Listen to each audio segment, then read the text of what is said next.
Magandang gabi po, Luzon, Visayas at Mindanao. Sinlaki ng 6 na luneta at kalahati ng lungsod ng San Juan sa Metro Manila.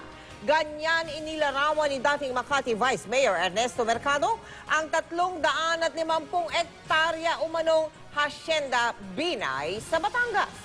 Pinanggit niya ito sa pagdinig sa Senado na bigong ipatigil ng kampo ng mga Binay matapos ibasura ng Blue Ribbon Subcommittee ang pagkwestiyon nila sa pagdinig.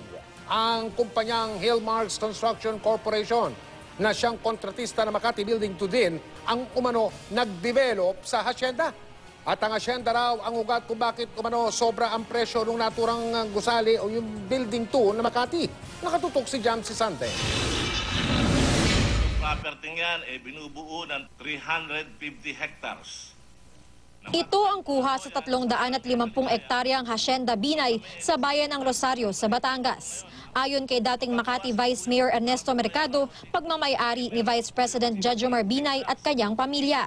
Sinlaki raw ito ng 6 na luneta, 10 Araneta Center sa Cubao at kalahati ng kabuuan ng lungsod ng San Juan. Sigurado ka bang ito yung farm ni Vice President Binay? Sigurado ka? 101 po.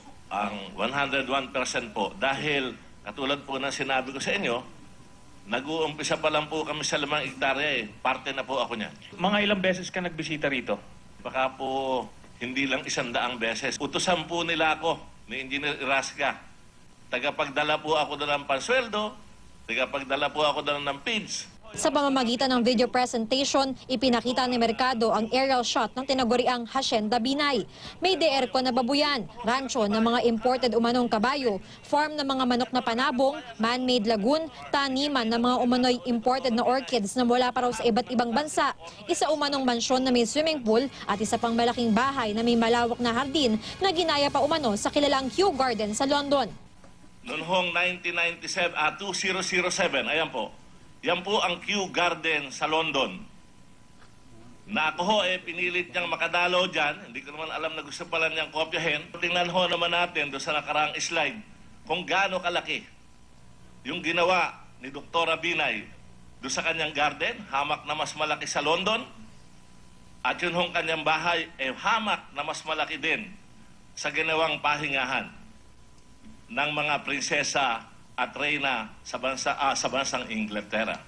Ipinakita rin ni Mercado ang garahe sa umano'y hacienda na kaya umanong paradahan ng 40 sasakyan. Hindi raw lihim ang lupaing ito ng mga Binay dahil kilalang kilala daw ito ng mga taga-Batangas. Sa pagtataya ni Mercado, 1.2 billion pesos na ang halaga ngayon ng Hacienda Binay. Sana po magising na talaga ang mga taga-Makati na sa pagpapakita ko po ng ganyang kayamanan ng pamilya Binay. Kaya ko ho inilalabas yan, para makita natin yung kanyang salin kung tama ba o hindi. Ang Hillmarks Construction Corporation daw ang gumawa ng mga istruktura sa ari-arian. Lahat ho ng nakikita nyo development niyan, si Engineer Canlas po ang gumawa. Kapag ho mga 30 milyon na ang koleksyon, may problema na si Engineer Morales at si Engineer Canlas. Pupunta na po sa akin yung dalawa. Sir, may problema po kami. Ano yun? 30 milyon na ho ang utang ni Doktora. Hindi naman ho nagbabayad.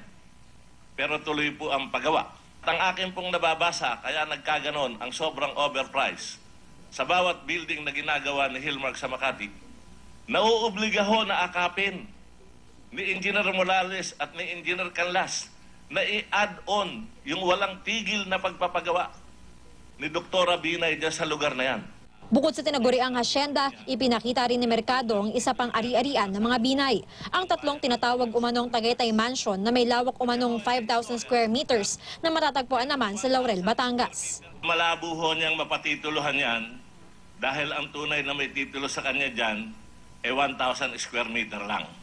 Jamsi Sante, nakatutok, 24 oras.